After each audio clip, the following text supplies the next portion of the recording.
As expected था कि prediction थी 60-70% रेन फोरकास्ट है।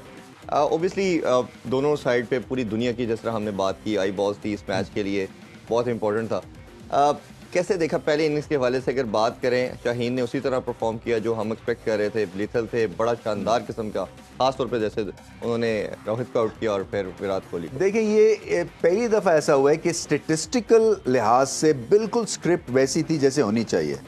और स्टेटिस्टिकल क्या था कि जी भारतीय बल्लेबाज स्पिन को डोमिनेट करते हैं, 400 की एवरेज है, आपको पता चल गया कि प्रेशर क्या पड़ा स्पिनर्स पाकिस्तानियों के ऊपर, और हमारी फास्ट बॉलिंग पे 50 की उनकी एवरेज है और पता चला कि वाकई क्यों है। फिर प्लेटफॉर्म हमने कहा था कि फास्ट बॉलर सजाएंगे, उन्होंने सजाया, उसके बाद जैसे स्पिन इंट्रोड्यूस हुई तो ये इनिशिएटिव खो दिया हमने, और ये ऑल आउट करना चाहिए था। मैं ये समझता हूँ कि जब आप 60 for 4 कर लें, आपकी सारी तोपें जो हैं वो फारिग हो जाएं, उसके बाद जो एंड, तो वो वहाँ पे जो एक तरह से स्ट्रैटेजी कह ले, टैक्टिक्स कह ले, एनालाइज करने की गेम को, उसकी जो कोशिश की गई वो मेरे हिसाब से 50-50 थी, थोड़ी गलत की इन्होंने। तो बाबर के हमने बहुत बात की कि कहीं ना कहीं इसी प्रॉब्लम के ऊपर बात की, कंप्रेसर्ड हो जाते हैं, आउट ऑफ बॉक्स नहीं सोचते, सब समझते थे। हमने बहुत बात की कि जब आपने आउट कर लेना, हार्दिक पांड्या का मैंने खास तौर पे आपसे भी पूछा कि एक ऐसा प्लेयर है जो इस टाइम करंट फॉर्म के अंदर बहुत बड़ा मैच विनर है, और हमने करना क्या था कि वो स्पिनर के अगेंस्ट उसको नहीं चांस देना था, हमने फास्ट बॉलर के लगा के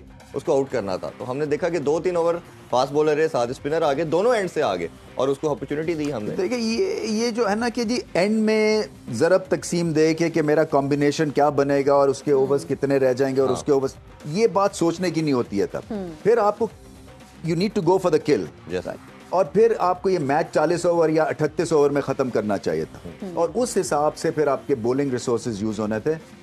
बहुत ज़्यादा डिले किया, और टेक्टिकली आई थिंक पाकिस्तान को इससे बेहतर करना पड़ेगा। फील्डिंग बहुत ख़राब थी, मैं सोच रहा था कि सुपरस्टार हमें दिखेंगे फील्ड में, ठीक है आउटफील्ड थोड़ी सी रगेड है, थोड़ी सी रफ थी, बट फिर भी इस तरह से आप, मुझे ऐसे लगा कि एकदम से शेल में चला गया पाकिस्तान टीम। जैसी पार्टनरशिप लगी ना, तो लगा कि जैसे कि बॉडी लैंग्वेज भी फ्लैट हो गई है, फील्डिंग एफर्ट भी सो हो गया है, और फिर उसके बाद प्रेशर जो क्रिएट हुआ स्पिन पे, वो सबके सामने था देखने को। खेलों से रिलेटेड तमाम अहम खबरें और अपडेट जानने के लिए सुनो न्यूज़ के यूट्यूब चैनल को भी सब्सक्राइब करें और बेल आइकन को क्लिक करना मत भूलिएगा।